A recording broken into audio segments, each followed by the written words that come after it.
నామమునకు మహిమ కలుగునుగాక. క్రీస్తునందు ప్రియ దేవుని బిడ్డలారా, ప్రభు అయిన యేసు క్రీస్తు పరిశుద్ధ నామములో మీ అందరికీ ఈ ఉదయకాల శుభములు తెలియచేయచ్చు ఉన్నాను. ఈ దినమంతయు మీకు మీ కుటుంబానికి దీవెనకరముగాను ఆశీర్వాదకరముగాను దేవుడు అనుగ్రహించాలని మీ కొరకై ప్రార్థిస్తూ ఉన్నాను. నేటి దినము కొరకు ఏర్పాటు చేయబడిన దేవుని వాక్యం న్యాయాధిపతులు 6వ అధ్యాయం 12వ వచనం. యెహోవా దూత అతనికి కనబడి, పరాక్రమము గల బలాఢ్యుడా, యెహోవా నీకు తోడై ఉన్నాడని అతనితో అనగా. ప్రియులారా, నేటి దినము కొరకు ఏర్పాటు చేయబడిన ధ్యానాంశము పరాక్రమము గల బలాఢ్యుడు. ప్రియులారా, గిద్యోను దేవుని చేత బలముగా వాడబడిన వ్యక్తి. అతడు 300 మందిని పట్టుకున్నాడు. అతడు లక్షల కొలది సైన్యాన్ని ఓడించాడు. ఇది ఎల్లప్పుడూ కలిగిన అతి గొప్ప సైనిక విజయాల్లో ఒకటి. అయినా గిద్యోను ధీమాతో దాన్ని ఆరంభించలేదు. పరాక్రమం గల బలాఢ్యుడా, యెహోవా నీకు తోడై ఉన్నాడు అని చెప్పి ప్రభువు దూత శుభాకాంక్షలు చెప్పాడు. కానీ ఇదంతయు మాకేలా సంభవించెను అని గిద్యోను స్పందించాడు. ప్రియులారా, అతడు తన్ను తాను పరాక్రమ బలార్జునుగా చూసుకోలేదు. అతని చిన్న పంటను మిద్యానీయులు దొంగిలించిన తర్వాత భయముతో దాక్కుంటూ గోధుమలను జల్లెడ పట్టేవాడు. దేవుడు చూసిన విధంగా గిద్యోను తన్ను తాను చూసుకోలేదు. దూత గిద్యోనును సందర్శించిన తర్వాత అతడు ఎంతగా అభద్రుడైనాడంటే, దేవుడు నిజముగా తనతో ఉన్నాడని, ఆయన చెప్పింది చేస్తాడని నమ్మడానికి దేవునికి కొన్ని పరీక్షలు పెట్టాడు. దేవుడు చెప్పిన మరుక్షణమే గిద్యోను పరాక్రమం బలాఢ్యుడైనాడనేది సత్యం. దాన్ని గుర్తించడానికి అతనికి కొంత సమయం పట్టింది. ఏమీ చేయక ముందే నిజంగా గిద్యోను ఎవరో దేవునికి తెలుసు. ప్రియులారా, అలాగే దేవుడు మనలను సృష్టించాడు కనుక మనం ఎవరమో, మన సామర్థ్యాలేమిటో ఆయనకు తెలుసు.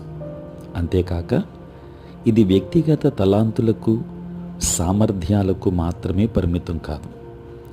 యేసు చేసిన అవే క్రియలను చేయగలమనే వాగ్దానం ఉంది. మనం ఎవరమని దేవుడు చెబుతున్న మాటను నమ్మకపోతే మనకు సామర్థ్యం ఎంత ఉన్నా అది విషయమే కాదు. మనం ఎవరమని భావించేది నిర్ధారించే కారకం. ప్రియులారా, వాక్యంలో దేవుడు చెప్పిన విధముగా ఉన్నావని ఒప్పించబడ్డావా? లేకపోతే ఆయనే నీకు నిర్వచించే వరకు వాక్యాన్ని చదివి ధ్యానించి ఒప్పించబడండి. నీ గురించి దేవుడు చెప్పేది నిజమని తెలిసినప్పుడు దేవుని చేత కూడా బలముగా వాడబడతావు. దేవుని కృప నీ మీద మెండుగా ఉంటును కాక. ఆమేన్. ప్రార్థన. పరిశుద్ధుడైన తండ్రి, ప్రేమ కలిగిన ప్రభువా, మీ పరిశుద్ధ నామమునకై వందనములు, స్తుతులు, స్తోత్రాలు చెల్లిస్తూ ఉన్నాము నాయన. రాత్రంతయు కాపాడి సంరక్షించి తండ్రి సుఖనిద్రను ప్రభువా మాకు దయచేసి మా జీవితంలో మరి ఒక నూతన దినాన్ని మేము చూడగలిగే భాగ్యాన్ని తండ్రి మీరు మాకు ప్రసాదించినందులకే స్తోత్రాలు. ఈ దినమంతా కూడా మీ సన్నిధి మాతో ఉంచండి. మీ ప్రసన్నత మాకు దయచేయండి. నేటి మా పనులలోనూ, ప్రయాణములలోనూ, పరిచర్యలోనూ మీరే తోడై ఉండండి. నేటి మా దినచర్య అంతటిలో మీరు తోడుగా ఉండండి.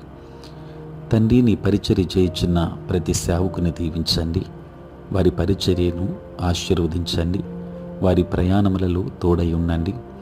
సార్వత్రిక క్రైస్తవ సంఘాన్ని దీవించండి. తండ్రి, నీ స్తోత్రాలు ప్రభువా. మరి సమయంలో అనేక మంది రక్షణ లేక నశించిపోవచ్చుండగా బిడ్డలకు కావలసినటువంటి రక్షణ భాగ్యాన్ని మీరు ఇవ్వండి. తండ్రి, అనేక మంది దూరదేశాలలో, దూర ప్రాంతాలలో ఉంటున్నారు. వారు ఎక్కడ ఉన్నా నీ కాపుదల, సంరక్షణ వారికి అనుగ్రహించండి. మీ పరలోకపు దీవెనలు మెండుగా వారి మీద కుమ్మరించండి. తండ్రి, ఉద్యోగస్తులు, వ్యాపారస్తులు, కష్టపడి పని చేసుకుంటున్న బిడ్డలందరినీ దీవించండి.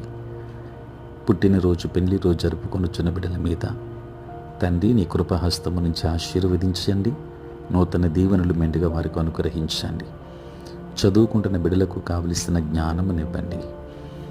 తండ్రి, బలహీనులైన బిడ్డలను బలపరచండి. అనారోగ్యంతో ఉన్న వారికి ఆరోగ్యాన్ని దయచేయండి. తండ్రి, నేటి దినాన నీ పరలోకపు ఆశీర్వాదములు మెండుగా ప్రతి ఒక్కరి మీద కురుమరించండి. మాటల వలన, తలంపుల వలన, క్రియల వలన ఏ విధముగానూ పాపములోనికి మేము పడిపోకుండా మీ పరిశుద్ధాత్మ కాపుదల, సహాయము, నడిపింపు మాకందరికీ దయచేయమని దిన దీవెనలతో నింపండి. ఆంధ్ర సవార్థిక లూథరన్ సంఘాన్ని ఆశీర్వదించమని యేసు నామములో ప్రార్థించి వేడుకొనుచున్నాం తండ్రి, ఆమేన్. తండ్రి, కుమార, పరిశుద్ధాత్మ త్రియేక దేవుని దీవెన సదా మీకును మీ కుటుంబానికి తోడై ఉండును గాక. ఆమేన్.